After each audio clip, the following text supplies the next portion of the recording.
তৃণমূল কংগ্রেসের জেলা কর্মী সভাকে সামনে রেখে প্রস্তুতি শুরু দিনহাটায়।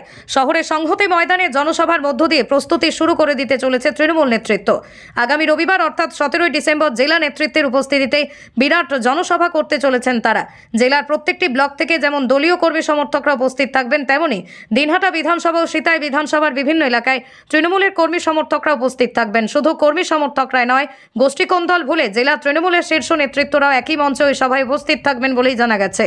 মোট 3টি মঞ্চ করা হয়েছে। মূল মঞ্চে যেমন জেলা তৃণমূল কংগ্রেসের নেতৃত্বরা উপস্থিত থাকবেন, তেমনি পাশের দুটো মঞ্চের মধ্যে একটিতে পঞ্চায়েত সমিতিতে সভাপতিরা তেমন উপস্থিত থাকবেন প্রত্যেকটা ব্লকের। অন্যদিকে জেলা পরিষদের সদস্যরা যারা রয়েছেন তারাও অপর একটি মঞ্চে উপস্থিত থাকবেন, এমনটাই তৃণমূলের সূত্র জানা গেছে। আর এই সভা দিয়ে লোকসভা নির্বাচনের প্রস্তুতি শুরু করতে চাইছে তৃণমূল নেতৃত্ব। দিনহাটাকেই তারা পাখির চোখ করে ময়দানে নামতে চলেছে। এদিকে রাজনৈতিক মহলের ধারণা, কেন্দ্রীয় স্বরাষ্ট্র প্রতিমন্ত্রী নিশীথ প্রামাণিক যেহেতু দিনহাটা মহকুমার বাসিন্দা, সেই জায়গায় দাঁড়িয়ে বিজেপিকে চ্যালেঞ্জ ছুড়ে দিতে দিনহাটা থেকে কর্মসূচি শুরু করতে চাইছে তৃণমূল। তবে দিনহাটা থেকে কর্মসূচি শুরু করলেও লোকসভা নির্বাচনে কতটা ভোট বাক্স তার প্রভাব পড়বে তা সময়ই বলবে। কিন্তু রীতিমতো বিজেপিকে চ্যালেঞ্জ জানিয়ে তারা ময়দানে নামতে চলেছে, এমনটাই হুঁশিয়ারি স্পষ্ট দিয়ে দিয়েছে জেলা তৃণমূল নেতৃত্ব। আপনার বাইক কেনার স্বপ্ন এবার হবে পূরণ, কারণ আমান হোন্ডা নিয়ে এসেছে একেবারে স্বল্প ডাউন পেমেন্টে বাইক বা স্কুটার কেনার সুবর্ণ সুযোগ। বিনা অ্যাকাউন্ট, লো সিভিল, ন্যূনতম ডকুমেন্টে আজই নিয়ে যান স্বপ্নের বাইক আপনার বাড়িতে। অতিরিক্ত ছাড় পেতে আজই যোগাযোগ করুন বামনহাট আমান হোন্ডা শোরুমে। শর্তাবলী প্রযোজ্য। যোগাযোগ করুন 9002805414। 17 তারিখ কুচবিহার জেলা তৃণমূল কংগ্রেসের সভা, জেলা তৃণমূল কংগ্রেসের সভা। জেলার সমস্ত নেতারা থাকবেন। আমাদের 22টা ব্লক আছে, 22টা ব্লকের সভাপতিরা থাকবেন এবং 22টা ব্লক থেকেই মানুষ আসবেন, কর্মীরা আসবেন এখানে। যেমন দিনহাটার সবচেয়ে বেশি মানুষ আসবেন, কিন্তু প্রত্যেকটা ব্লকের মানুষ আসবেন। কুচবিহারে গত পরশু মিটিং হয় জেলার, সেখান থেকে আমরা জানতে পারি যে জেলার যতজন নেতা আছেন, যে স্তরের নেতা আছেন, সবাই থাকবেন এই সভায়।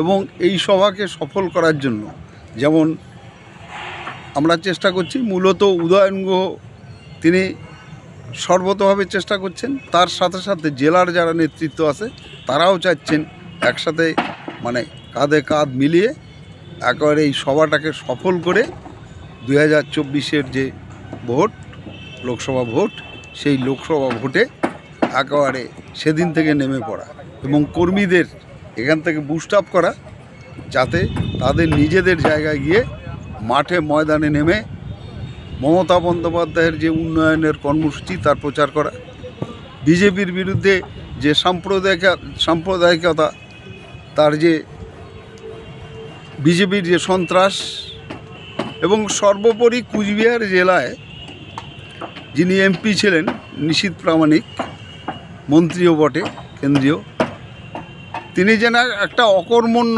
লোক, কুচবিহার জেলার লোক, তাকে তো দেখতেও পাননি, তার কোনো কাজও দেখা যায়নি কুচবিহার জেলায়। এটার উপরে প্রচারের জোর দেওয়া হবে।